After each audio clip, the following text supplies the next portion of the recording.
I'm about to tell you about one of the loneliest decisions ever made in business history. A decision that saved one of the world's most valuable companies. A decision that everyone said was crazy. The year was 2001. Apple was struggling. The stock price was tanking. Competitors were crushing them. Steve Jobs called a meeting. The entire executive team, the board of directors, all the key players. He stood up and he made an announcement that stunned the room. He said, "We're going to open Apple stores." Dead silence. Then the pushback started. Immediate, intense, universal. Retail is dead, Steve.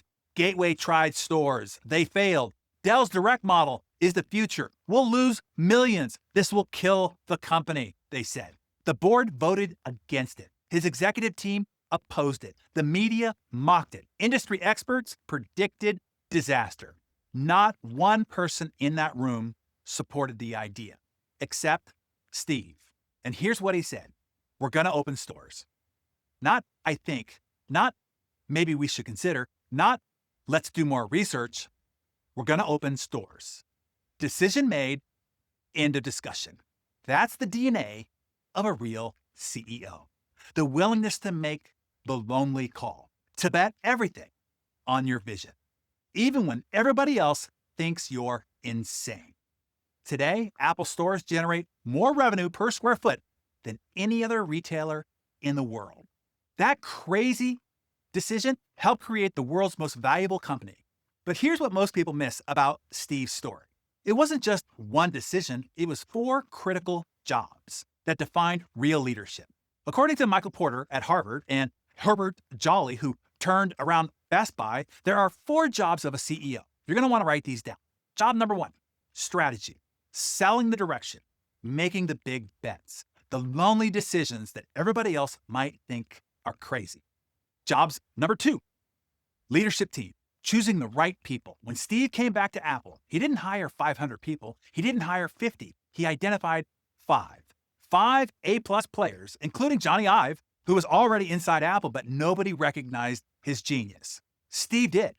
Those 5 people met every single day in his conference room, and they rebuilt the most innovative company in the world.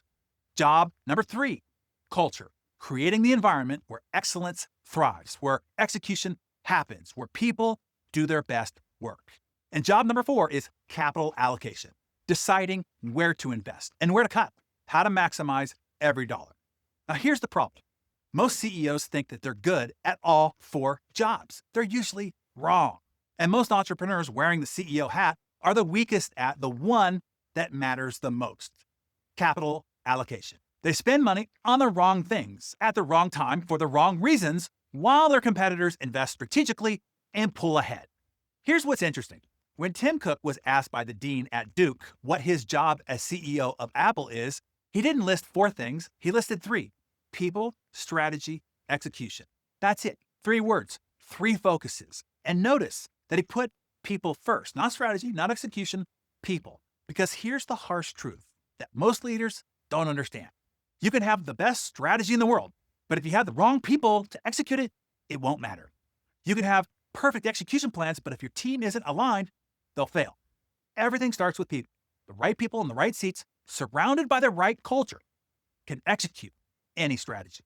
The wrong people will sabotage even the best plans. So here's my question. Are you really built for the CEO role?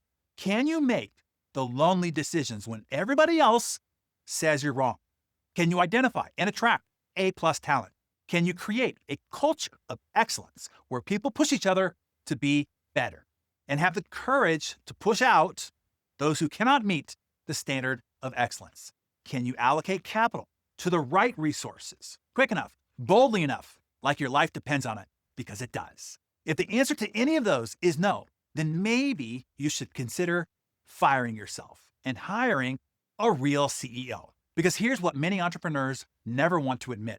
Being a visionary founder and being a great CEO are 2 totally different jobs. You might be brilliant at creating something from nothing, but scaling it, managing it, optimizing it, that requires different skills, different DNA. Steve Jobs got fired from Apple for poor CEO skills and came back 12 years later a completely different leader. Same vision, same passion, but different skills. He learned how to be a CEO, not just the founder. The question is, are you willing to do the same? Or are you willing to let your ego kill your company? The DNA of being a good CEO isn't about being right. It's about getting results, even when it means making decisions nobody else understands, even when it means admitting that you need help, even when it means stepping aside for somebody better. That's real leadership. That's CEO DNA. Do you have it? Share your thoughts and reflections in the comments below.